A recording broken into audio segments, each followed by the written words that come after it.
everybody, welcome to episode 127 of the Fiberista Files. Today is, I have no idea, Saturday, July 6th, 2013.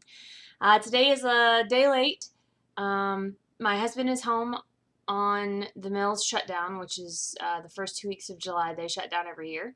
So he's on vacation because it's paid. And he's kind of messing with my schedule. I don't know what that is. Gross. So yeah, I'm trying to work around him as he's working, so it's day late. But that's okay because the shop update is going to be late too. I know, right? I've done, I think, maybe one shop update on time in the past 2 months. It's awful. But I'm kind of playing around with my schedule and what makes the most sense and how to be the most efficient at shop update and shipping and all of that. So the shop update this week is going to be Sunday, July 7th at noon Eastern Daylight Time. So that is 12 o'clock noon Eastern Daylight Time on tomorrow, which is July 7th, 7/7. And you know my shop address. It is shop.highlandhandmaids.com. Let's get right into it, shall we? Really don't have much of a weekend review this week. My husband's been home he worked Monday, Tuesday, and half of Wednesday in order for him to not lose his sick day. He accrued some bonus time where we're going to be in Nashville the third week, the week that they go back to work. He's going to miss that time. So he actually worked the first part of his vacation in order to stockpile that time. I don't know if anybody cares about that other than us, but so he said he worked a 12, an 11 and a half, and an 8-hour day. So Monday, Tuesday, and Wednesday. So he was home Wednesday by like lunchtime. It's fine. They certainly had plenty of work for him to do, even though the mill was shut down. So he's on break now, and it is straight out. Right out straight, as Mainers would say. We're right out straight getting ready for SSK. So a lot of dyeing, a lot of organizing, a lot of number fiddling. Financially, last year when I was preparing for SSK, I was still getting my teacher paychecks because the way I had received my teacher's paycheck was that I received throughout the contract year, which goes from September through the end of August, versus some school districts, you only get paid for the 9 months or whatever that you're actually in school. My paycheck went the whole summer. So I had plenty of money because I was dyeing full-time and still getting my full-time teacher benefits. So I had plenty of cash. This year, not so much. I really have struggled with the balance of shop update and dyeing for shows. I've learned a lot this year, so I will be able to be much more efficient next year. But cash flow has been an issue this spring. So I think if I have a good update this week and next week, we'll have plenty to get us there. And then hopefully the market will give me plenty to get back. So fingers crossed on that. This is going to be a shorter episode this week, so I'm going to be kind of quick about going through all of these things. There's plenty to show you and plenty to tell you. So let's get going, shall we? Knitting is always the first thing that I talk about as far as fiber-related content. And I have been doing some knitting. This is my Ho Aloha sweater, which is the design of M Ski Knits design. And, sorry, I know that's annoying to hear those needles. I am actually on the sleeve now, the first sleeve. I had to do a bunch of math, and that sucked, but I got it done. You can see here that I'm using a new skein that's much more purple. I don't really care. It doesn't bother me that you can see the difference. I am still alternating skeins every 2 rows. The math that I had to do for the sweater, I had to make some decisions and then do the math. So I figured out how many stitches I had around the sleeve hole and did the gauge math to see how many inches that was. Then I added the 8 stitches that I picked up on the armpit. So I knew how many inches I had around in circumference. And then I had to figure out how many inches I wanted at the wrist. I couldn't really decide if I wanted a tight sleeve or a loose sleeve or how I wanted that to be. So I had to make those decisions. I did the math. and it didn't reduce down evenly. If you factor in reducing 2 stitches around, and I figured out how many rounds I needed, it wasn't going to end up right at the right number. So what I decided to do is I'm actually knitting straight to the elbow. And at the elbow, that's where I'm going to start the broken rib, which is the pattern on the bottom of the sweater. And I'm going to be doing the decreases right here on the back of the broken rib. And I have the decreases set in that, so I know how many stitches against how many rows. And if it's not perfect, I don't really care. I'm making notes so I know what to do on the second sleeve, but I am finally making progress on that. I believe this is going to be something that I work on the way to SSK. I was working on my dairy raglan and cowl last year in the van on the way to SSK, so it's going to be good mindless knitting. I hate doing sleeves. God, I hate sleeves. But they need to be done. The other thing that I've been knitting has been my Sunday Market shawl, which is a free pattern. I don't remember who it's by, but if you just type in Ravelry Sunday Market shawl, I think it's the first one that shows up. It's making progress slowly but surely, and this is knit out of my Dunspun Farm hand spun. It looks like it's wider there, but it's really not. It's just that this is curling because it's straight stockinette. You can see there are sections that have more of that lime green than other sections. I'm currently in kind of a black and white section now with just some very hints of that green. This was that roving that I had purchased from Fiber Frolic last summer, that the black was really felted, but because it's alpaca blend, it actually still is a very soft yarn now that it's finished. So I have a ton left, as you can see. The way the shawl works is you knit a straight stockinette rectangle, and then at the end you drop every third stitch and you create ladders all the way down, and then you block it and it grows considerably, and it's supposed to be fabulous. I am knitting using my Knitter's Pride US 10s on that. I think I've got it on my longest cable, which is like a 42-inch cable. I don't need it to be that long, but it was what I had out, so. And that is in my Girl Cave Bags bag, my Star Wars bag that I got at Guts Grit and Pink Lipstick. And this is card knitting, pretty much. Anywhere we go, I take this and knock a couple of rows out while we're going to the lake to take the dog swimming. Or this morning we went to a farmer's market, got some really good grass-fed beef and eggs and other yumminess. So, you know, I just throw it in the car, knit a couple rows. And the other thing that I've been knitting was the Elijah, which is the elephant stuffy pattern from Isolde Teague. I finished that, and the elephant has been gifted. So I'm going to show you a picture here.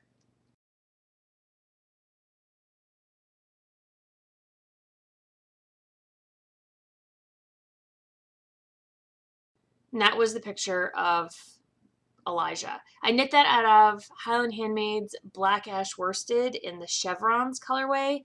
I dyed that colorway specifically because it matched the decor of my great nephew, my great nephew's room. It's like a mustard yellow and a silvery gray, and I did leave some undyed areas in between. It was well received. Hudson is the great nephew's name. Hudson's mother, Jessie, was very pleased with it. She was totally blown away by the fact that it matched her decor. So I did well on that one. So that was good. We get to see them this week, 4th of July. We went, her family came out, my husband's sister. Jessie is actually his niece. Anyway, and all of them. So they were out on the 4th of July, and we all hung out and had a lunch, barbecue, and it was nice. Spinning. I have spinning progress. It is Tour de Fleece right now. Tour de Fleece does go through the most, I think it's till July 28th or something. Join Highly Handmade Tour de Fleece team. It's okay. It's not too late. You can join on the last day if you want to. There will be prizes. There will be plenty of prizes. There's a prize for, well, they're all listed in the thread. Go to the Highly Handmade thread and look at the sticky threads, and you'll see what you can win. But it's also a ton of fun. I love looking at the thread because I'm seeing some colorways I haven't seen for a while. I'm seeing some base fibers I haven't seen in a while. And even though some of those have been a long time, it's nice because most of the time I can identify what the colorway is, which makes me feel happy. Also with Tour de Fleece, if you buy fiber from me and you email me or put a comments to seller from PayPal or something, and you say in that message, hey, this is for Tour de Fleece, I will give you 10% off your total purchase price, including your shipping. So if your total order comes to $16, which is a braided Masham plus US shipping, I'll give you $1.60 back. You just have to make sure you tell me who you are, especially like if you tell me I'm Plurk and your name and your email address do not match your Plurk name, I'm not going to know who you are. So I think I have everybody who ordered for Tour de Fleece discounted at this point. If I missed you, please let me know. I will say that I don't do the discount until after I've shipped the fiber because it's a lot easier through PayPal to give the refund once it's shipped. Anyway, so come join in. And that 10% off discount is good the entire length of the tour.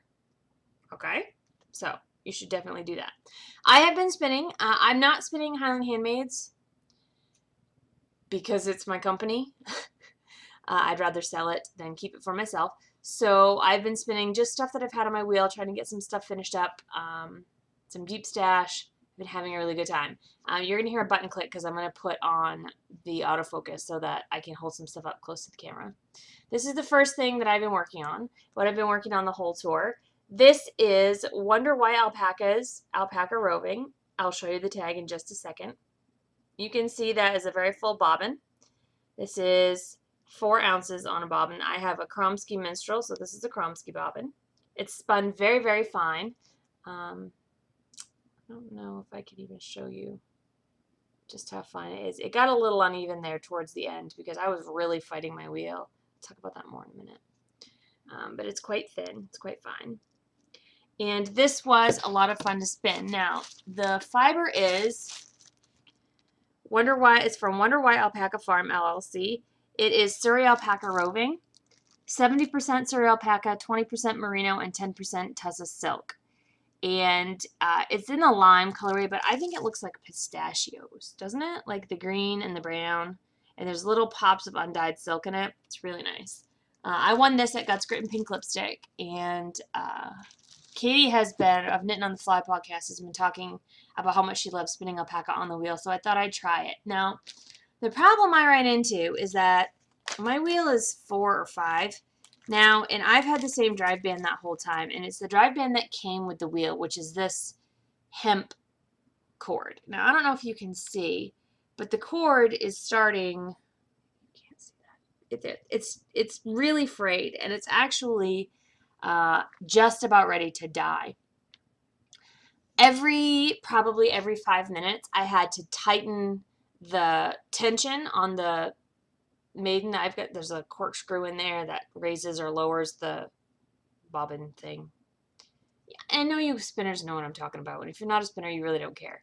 Anyway, I had to keep tightening the tension about every 5 minutes, more often than I was even changing the hooks, because this was just giving up, and it just wouldn't stay tight. So it would stop drawing in, the bobbin would stop turning, it was just giving up completely. It was a really big pain in my butt. It was not fun at all. I had to work a lot harder than I should have. And out of frustration, I decided, screw it, I'm done with this stupid drive band, and I ordered a new one. Now, the drive band that I ordered from The Woolery, and I've ordered from them before. I love The Woolery. They're very good. They have good customer service. It's The Woolery. They're in Kentucky. And I ordered the generic drive band. It's poly. I don't know if that's polypropylene or polyurethane or what poly that is. I got the 72-inch long, 1/8 inch thick drive band. It cost $10. With shipping, my total came to $14.24. Now I want to show you, this is how much extra I had from the 72-inch drive band. Not a lot of extra. It's pretty efficient. I was worried when I bought it because the poly drive band is much thicker than the hemp drive band. The hemp is much more, it's more close to the 1/16 of an inch. I did check this in the groove of my ratios, and it does fit. As you can see there, it does fit. It's snug, but it fits well, and this is very grabby. Oh my god, this works so much better than that stupid hemp drive band. I kind of just like jiggling it around. Is that weird? Sorry. I didn't get the 1/16 only because I thought this would be more resistant to stretching out, and God forbid a cat put his tooth or claw on it. It might survive a little bit better, and I might be able to melt it and just reheat it. I am keeping this extra little bit in case the cat does attack it. I can cut out the bad spot and either rejoin it there or use a piece of this, depending on how bad the damage is. I'm also keeping the bad drive band just in case something happens and I need, for some reason, to spin. I can't imagine that will be the case, but I have a drawer in, you know, those Sterilite plastic pull-out drawers that never shut right and they're a pain. I have one of those in my fiber studio, and the bottom drawer is one of the bigger drawers, and it's dedicated to all my spinning accoutrements, so that will just go in the bottom drawer there. I also did take the time to re-wax the corkscrew. I hadn't also been waxed in like 4 years, so every time you turn it, it would scrape. So it needed to be adjusted, so I did that. Then I started some new fiber. You can see this is about 2 ounces on my bobbin now. I don't think I'm going to get all 4 ounces on this one, but that's okay. I'm spinning it much thicker. This is CJ Kopek Creations Superwash Merino in the silver lining colorway. This is her card. CJ Kopek Creations is one of my favorite companies. And she is on cjkopeccreations.etsy.com. I've had this for a really long time, and I rewarded myself after finishing that alpaca, which was a heck of a slog, with this. This is the 2 ounces that I have left. All I did to spin that was I divided lengthwise in half. This is the half. I took that half and put it down. And for this, I divided that half further into halves and spun that. There's some barber pulling, there's some white sections, there's some straight purple sections. It's fine. I haven't yet decided whether I want to keep it like this or if I'm going to ply it. If I ply it, it's going to be very, very thick. It's going to be probably a Aran or bulky weight. I'm not really sure. We'll see. We'll see what happens. All right. I'm loving Tour de Fleece. It's got my mojo back big time, and I'm really glad for that. I'm enjoying my wheel a lot more now that my drive band was switched. I spun those 2 ounces last night in an evening, and I was just like, why did I wait so long to change my drive band? $14, and it's just a night and day difference. Night and day. I should apologize here for the crazy hair.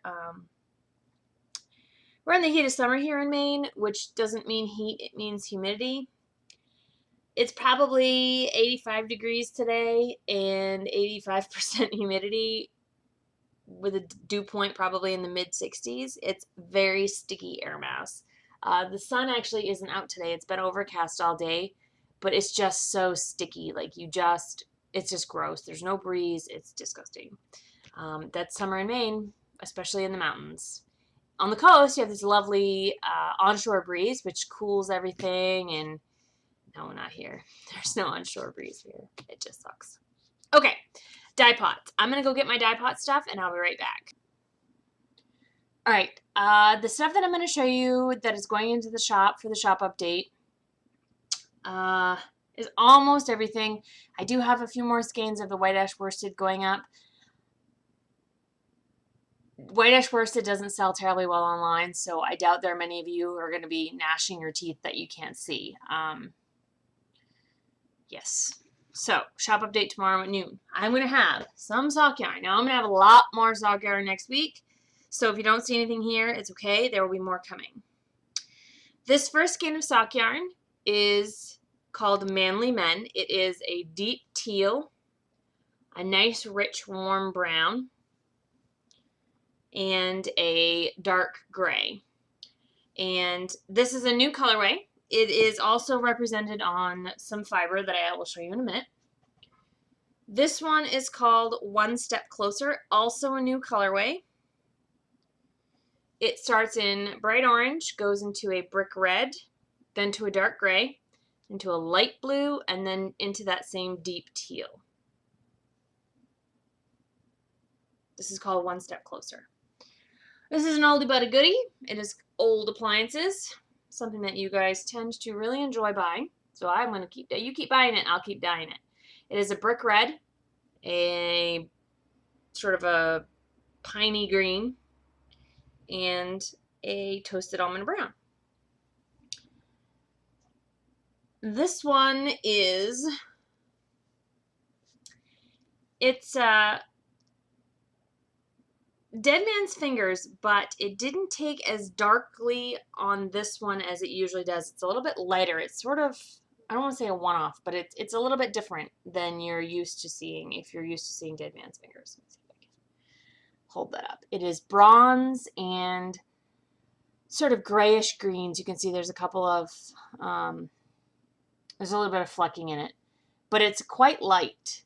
So if the Dead Man's Fingers skeins that you've seen before is too dark for you, this one may be a better fit. So that's Dead Man's Fingers. And then I also did 3 skeins of Sea Glass, and each of these have 3 skeins. Sea Glass is another oldie but goodie. It's soft blue, soft green, and there's some very pale silver greens and blues and creams in there as well. So that is Sea Glass. All right, now fiber.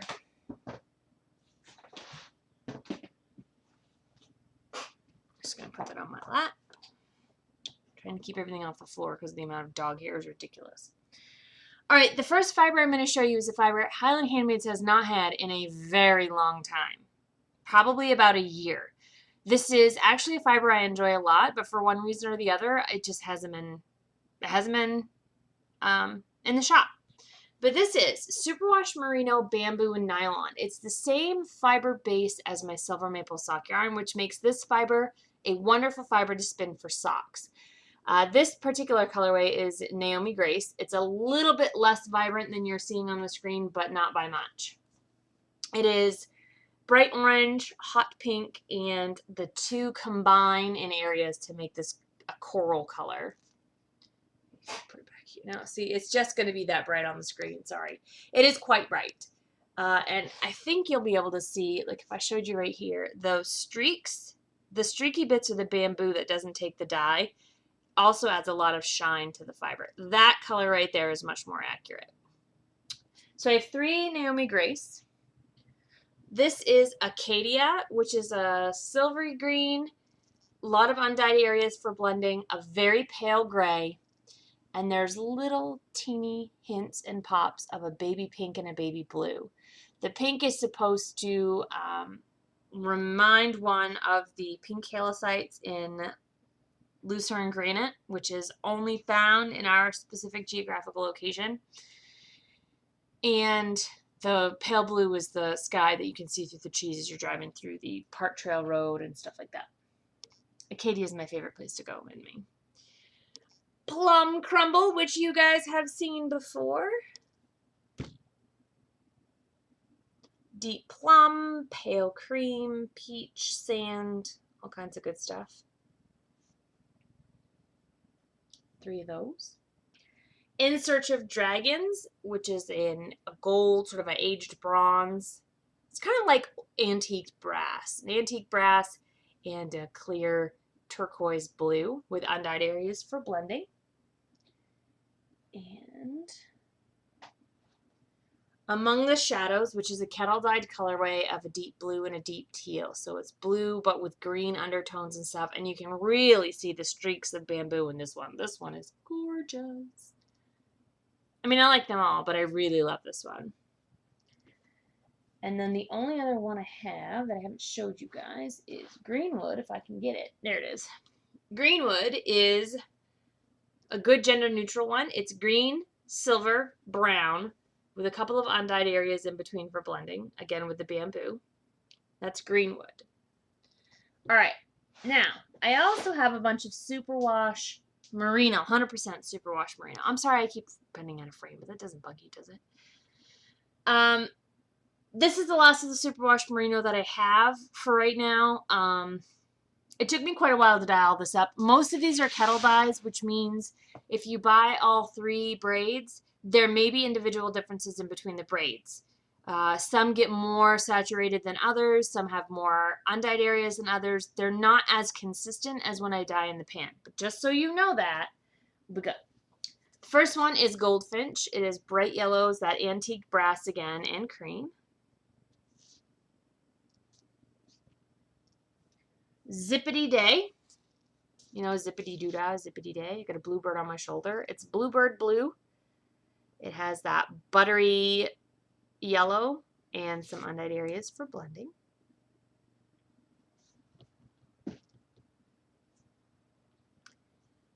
Beach House, which has purple, a golden yellow, a sand brown, a dark bronzy green, and again, undyed areas. The undyed areas are less obvious when you spin it out. Now, this isn't mine. This is CJ Kopek, but you can see there's a lot of undyed sections here, but it's less obvious in here. So don't let the undyed areas freak you out because they're really not that bad. I also have Manly Men, which is that one I showed you in yarn, which is the new colorway in the superwash merino, and I love the way the dye interacted with this fiber. It took it really rich in some spots and faded in others, and I allowed the color to bleed a little bit. This is actually part of the brown that bled up into this light chestnut color. That deep teal again, and then there's also small pops of the dark gray, which you can see better maybe here. So this is called Manly Men. This is a line from Robin Hood Men in Tights when they sing, we're men, manly men, we're men in tights, roam around the forest looking for fights. I'll spare you the rest of that. I think that's it. Okay, so that's it that I have here to show you. Like I said, there's going to be 4 different new colorways of white ash worsted. Sea Glass is going to be making an appearance in worsted. There's a couple others. But next week's update is going to be almost all sock yarn. It's going to be a huge update. So I need the money to get to SSK. And of course, everything that's here that doesn't sell will go with me to SSK. So if you're going to SSK and you want to pick something up, let me know and I can set it aside for you to make sure it doesn't sell out. And you can pick it up there and avoid paying shipping. Otherwise, I'll see you there. Now, the Superwash Merino Bamboo Nylon, I had a request from a very dear lady. She would probably resent the term lady, but a friend of mine requested that somebody, anybody, a dyer, do 6-ounce braids so that she could spin for socks. So I took some of the Superwash Merino Bamboo Nylon, and I have a bunch of colorways in 6-ounce braids that are specifically going to SSK for people who want to spin for socks. She is going to SSK, so I know she will be there to pick hers. There might be one named after her. Maybe. Just saying. She'll help me with my boots, so she deserves it. Anyway, any of those 6-ounce braids that come back will be in the shop. They're more money, obviously, because they're 6 ounces instead of 4. But if you want to spin for socks and you aren't sure you're going to have enough yardage, a 6-ounce braid is a really great way to give yourself that wiggle room. So, awesome. Okay, growth. 2 things for growth this week, and both deal with wholesale.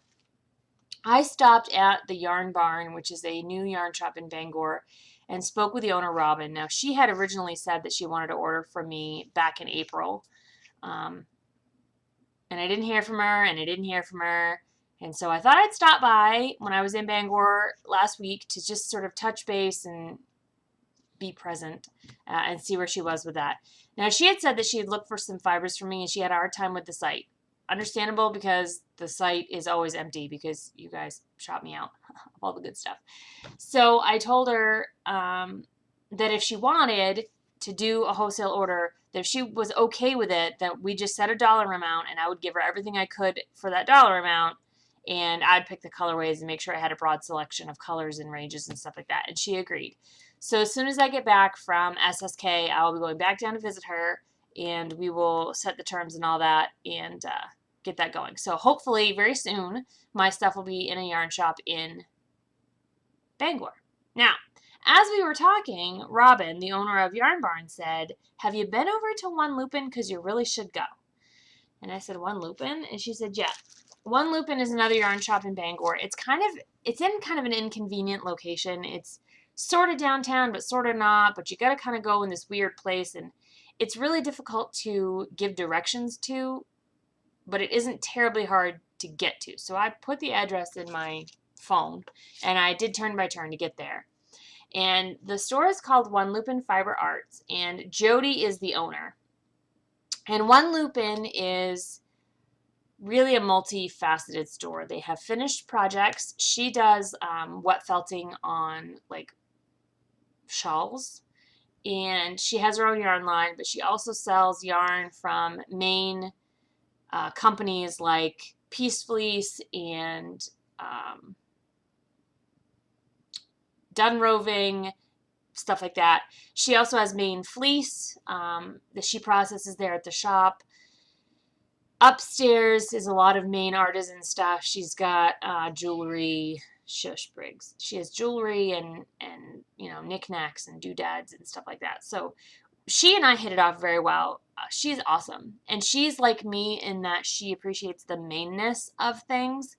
And we talked quite a while, and I found her absolutely delightful. Well, we ended up talking about spindles, and I said, you know, where you've got that main focus, you might consider carrying Highland Handmade spindles. Now, I know this is a shameless plug, but let me explain. And I went on to talk about how they're, the whorls are made from locally and ethically harvested hardwoods from the, you know, the mountains of Maine and the North Maine woods. And my husband works at the mill where the boards come in and the logs come in, and all that, and she was totally thrilled. So we actually came back the next day, and I brought her all the spindles that we had. She bought 5, and has already sold at least 1. So I do have spindles wholesaled at One Lupin Fiber Arts in Bangor. Awesome. And she had said too, because she and I we're both indie dyers, and we use the same wholesalers. So her stuff and my stuff is the same bases, but she said if there's any bases that I don't carry that you do and you want to, you know, I'll happily stock it for you. So I'm considering doing a butternut DK like sweater lots and having it there, because I don't think she had the DK. So that would be nice. And it would be, kettle dyeing is easy, and I would do lots of 12. So, you know, 6 colors times 12, that's a significant order. I haven't actually asked her about that, but I'm going to do that. So growth is actually 2 more yarn shops in Maine going to carry Highland Handmade stuff. I'm wicked excited about it. So excited. Okay, processes. I wanted to talk a little bit about show prep this week, and talk about how at some point you've got to make choices. I already talked about how I am experiencing cash flow issues. It's my own fault. It does not mean the business is not doing well. It just means that the 50-50 split of show and shop updates is not feasible for me. I need to do more like 75 shop, 25% show, and just do show stuff year round. It's one of the conclusions I've come to. But this is the list of what I wanted to buy for SSK. These are all the bases. This is the price per pound, how many pounds I needed, and the total. And this is for not just SSK, but SSK and the shop. So I had, of course, all this is scratch paper because that's what I do. So I figured out how much I wanted for the show, and then this is the show amount, this is the shop amount, and this is how many pounds I needed total. So for example, on the first line, Falkland, I want to bring 6 pounds of Falkland to SSK, 4 pounds for the shop, so that's 10 pounds. Great, I get a $1 discount if I buy 10 pounds or more. So I marked down how much I needed of each. And then over here, I don't want to show you prices because I don't want you guys to get angry at how much stuff costs. Sorry, it's nothing personal, but Wholesale prices are not visible to retail people for a reason.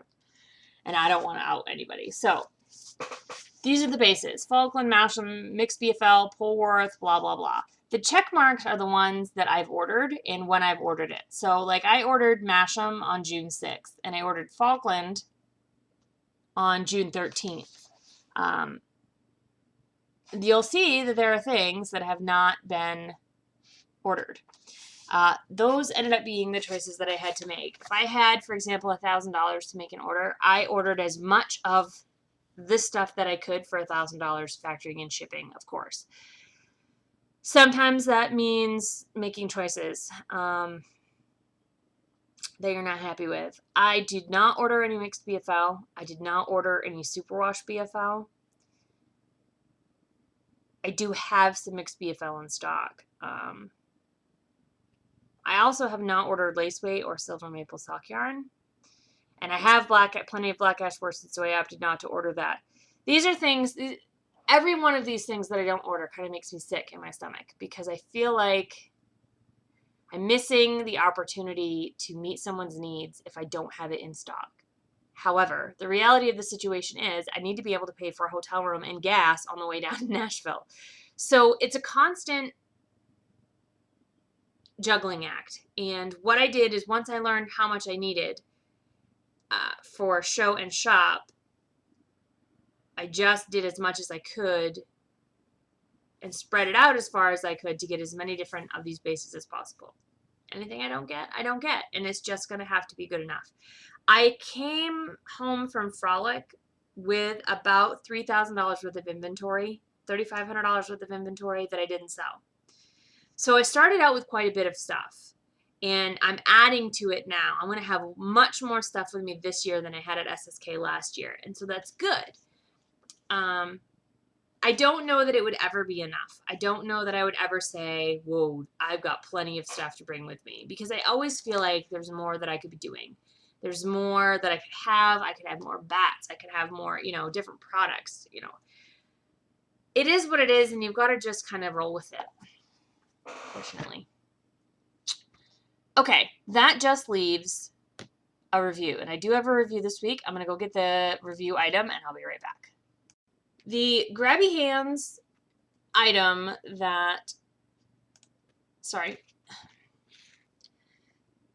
the Grabby Hands item that I'm going to review for this week is Ply Magazine, which is a new magazine. This is the inaugural issue that has come out from J.C. Boggs and others. As far as I know, Spin-Off is the only magazine for hand spinners that is readily available. I've had Spin-Off for years, and I like Spin-Off magazine. At the end of the review, I'm going to compare the two a little bit. I don't want to do that just yet. But this is for the same type of people who hand spin. Okay? Now, first thing I want to talk about is how thick this magazine is. This is a significant magazine. It has 100 pages, I think. Right?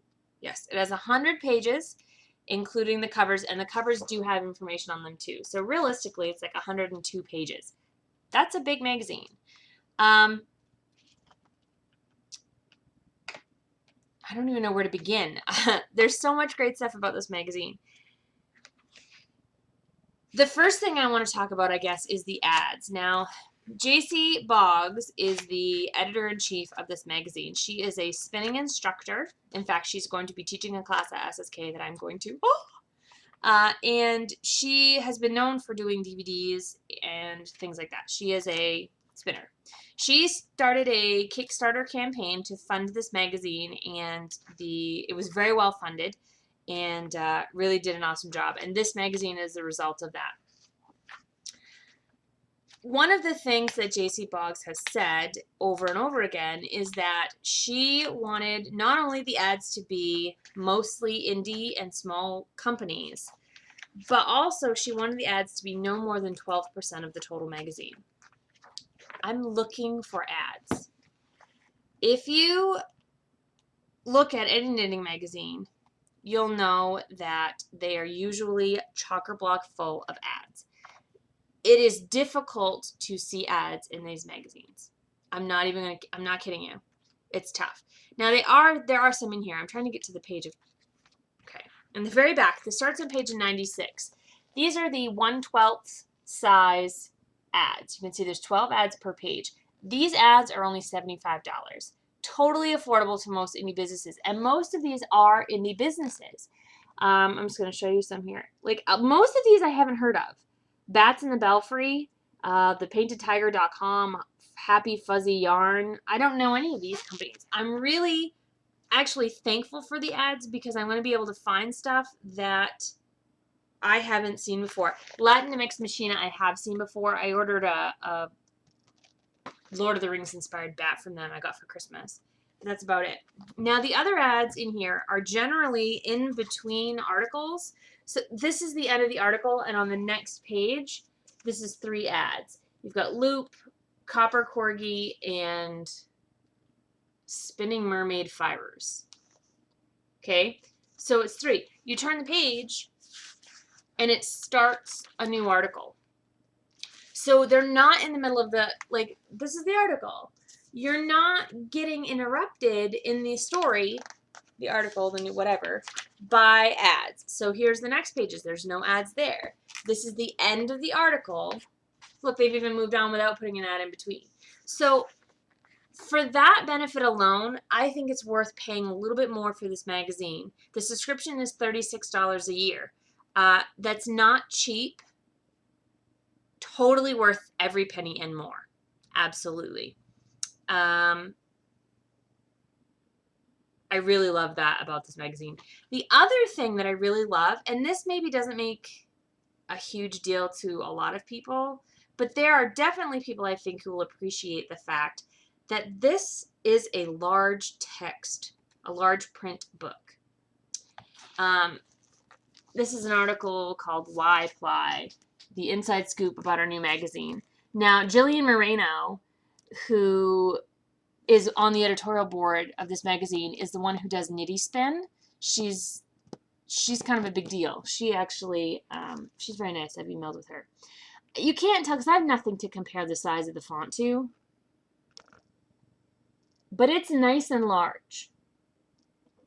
It is for a magazine, it is a very large print book. If you have trouble seeing without glasses, you know, bifocals or whatever, reading glasses, you may be able to read this just fine. It's got to be at least size 14, if not bigger font. It's large. And compared to magazines that use really cramped writing, I find it to be very nice. All of the pictures are full color. The design is beautiful. Even the page numbers are quite large. It's just really nice. It's just all the tables are nice and large. It's just beautifully designed. I don't know who did the layout design. I probably could look in the first page. It tells everybody who's in everything here. Contributing authors, cover art, special thanks. Creative director is Kitten A. Boggs, so obviously related to JC, but I don't know how. The photographer and the photo editor is Bernadette Emerson. I don't know who that is, but clearly she knows her business. It's really, really nice. It comes out of Missouri, and the website is plymagazine.com. plymagazine.com. I have not read this entire thing cover to cover. There's a butt ton of articles. Look at all the articles in this magazine. Like, so many. And every page is numbered, so it's easy to find the page that you want. First time, this issue is focused on, the theme is firsts. So you have stuff like Quest for the First Spinners, A Fine Young Goat, which is about a mohair kid's first clip, The First Spinning Wheel, A First-Time Buyer's Guide to Fleece, all kinds of first sort of things. Now, I always read the letter to the editor. This is JC Boggs here. You can see she's pretty BA. She's got tattoos, and she's pretty awesome. Definitely a character. And I loved what she said. She does a lot of thank yous and saying, listen, we really didn't know what we were getting into when we started this, but maybe that's a good thing. at the end, she says, a very wise woman once told me we shouldn't apologize for loving fiber. We shouldn't be ashamed that spinning brings us such joy, and we, and the magazine, should embrace it. She said that spinning should be the crazy old aunt who dances on the table after holiday dinners with her 25-year-old lover. The world is full of people doing things for the first time, and that's what we're doing. So turn the page, get up on the table, and dance. That, for me, encapsulates the feeling of this magazine, that it has a really well-defined sense of fun. It's very professional, it's beautiful, but it's fun, and it's not stuffy in any way. I'm so in love with this magazine. Disclaimer, I should say, I emailed JC and asked for a review copy because I knew I wasn't going to be able to find this in stores, and I wanted to show it with you guys before I spent the money. So she did send me this magazine for free to review. That has in no way influenced how much I love this magazine because it's freaking awesome. Awesome ply. The only other thing I wanted to say, I have nothing else to say. That's it. That's what I wanted to say. This is awesome. I also encourage you, and she encourages you here as well, that if you wanted to write for a magazine, this is incredibly easy. You sign up for the contributor newsletter, and she'll send you a quarterly newsletter that says, here's the ideas that we're looking for such and such magazine. So it's $36. I think there's 4 a year. It's an amazing magazine, and you all should get it. Okay? Now, to compare this to Spinoff, the physical print magazine is much firmer than Spinoff magazine. It is much more sturdy a book, and I think will hold up to years of use much better than Spinoff does, because Spinoff it's very floppy magazine and the pages get ripped and stuff. It's not a problem. If you hear noise, my husband has just come home from the lake with a dog. The other things that I have found different from Ply to Spinoff is that Spinoff is, there's nothing wrong with Spinoff. There really isn't. I do like the magazine and I've used it for years. But Spinoff is a little formulaic in that they have the same types of articles every year. They've got a breed study. They've got a travel, like here's what the fiber community is like in, Turkey or New Zealand or whatever. They have the same types of articles every year. And maybe this one will. Maybe that's not an accurate comparison. But the types of articles in Ply are very different from the types of articles in Spinoff. And the other thing about this magazine compared to Spinoff is that sense of fun that I talked about before, where Spinoff takes itself and spinning and the fiber community very seriously, and there's nothing wrong with that. But I don't take myself very seriously, and I certainly don't take my spinning very seriously. So I appreciate the joy and that sense of fun that's in this magazine more. As more issues come out, I'll be able to give you a more defined sense of how this differs from Spinoff. If you can afford both magazines, go by all means, subscribe to both. If I had to choose just one, just based on this first magazine alone, I would choose Ply. So take that for what it's worth. That is all I have for you this week. It's going to take me several hours to upload this because my computer is slow. So I will say goodbye to you now. Don't forget the shop update is tomorrow at noon Eastern Daylight Time. That's Sunday, July 7th, rather. And there will be one more update before I go to SSK. So that update will be on the what? That will be the 13th, maybe? So there will be one more before I leave. So until next week, happy spinning and knitting, and thanks for tuning in. Generations of lovers, birth and of death, and of all of these stories, my lover's the best, and you